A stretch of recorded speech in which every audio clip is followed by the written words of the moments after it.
di atas atau yang bantu merasakan wah ini nggak didukung oleh masyarakat, punya risiko kita bantu, ya kan. Ini mohon nanti para saudara-saudara kita yang masih belum mau ikut, mohon dibujuk lah.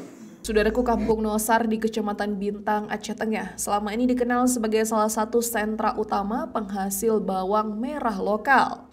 Banyak warga di desa ini menggantungkan hidup sebagai petani bawang merah.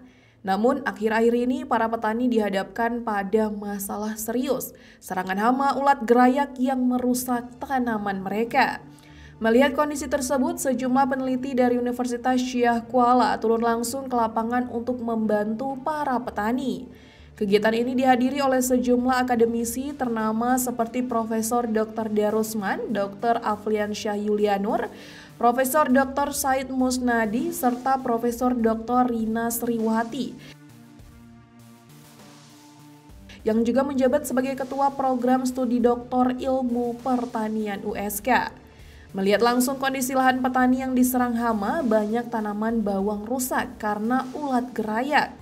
Profesor Rina saat memberikan penjelasan kepada warga kehadirannya dan tim untuk memberikan edukasi soal cara budidaya yang baik dan bagaimana mengendalikan hama agar tidak menyebar. Ia menyebut hama jenis ini sangat mudah menyebar melalui air, angin, udara, bahkan benda-benda yang bersentuhan dengan tanaman. Karena itu penting bagi petani untuk memahami cara pencegahan dan pengendalian sejak dini. Nah, kalau misalnya kalau mau mengendalikan Bapak Ibu, kalau pencegahan kan sebelum datang kan, sebelum sakit ya, itu lagi kita ya. Nah, kalau udah sakit itu memang harus dimusnahkan dulu. Kalau dibilang tadi nggak bisa dicabut ya harus bisa dia pindah lah dari tanah itu. Baru kita kasih bahan kimia tadi, kalau mau dikasih bahan kimia. Nah, jadi di tempat-tempat yang udah terserang berat seperti itu. Karena dia menyebarnya lewat air Pak. Lewat air, lewat angin, lewat udara, lewat baju Bapak Ibu, lewat sendal, lewat sepatu, lewat ini celana kita, nempel, spora ya. Tak hanya bawang merah, beberapa tanaman kopi milik warga Nosar juga turut diserang penyakit, membuat kondisi pertanian masyarakat makin memprihatinkan.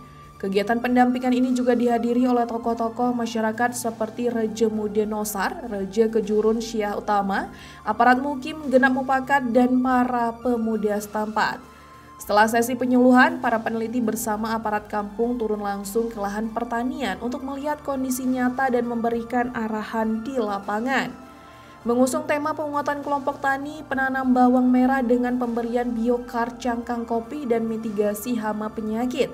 Kegiatan ini juga memperkenalkan penggunaan biokar dan cangkang kopi sebagai solusi ramah lingkungan untuk memperbaiki kualitas tanah dan mencegah hama. Diharapkan dengan pendampingan ini, para petani di Nosar bisa lebih siap menghadapi tantangan hama dan penyakit yang kian meningkat sekaligus mengembangkan pertanian yang lebih berkelanjutan. Dari Aceh Tengah, Alga Mahateara, Tribun Gayo. Pengertian bersama. Ya, ini tolong juga untuk kita. Masalah juga situs sejarah, rumah pintu ruang, sekarang kita usahakan juga. Walau-walau, ya kan? Mimpi kita nanti desa Nosar ini menjadi desa percontohan tentang penggunaan energi yang saya katakan tadi, menjadi desa pariwisata, menjadi desa yang punya unit-unit usaha memakmurkan masyarakat.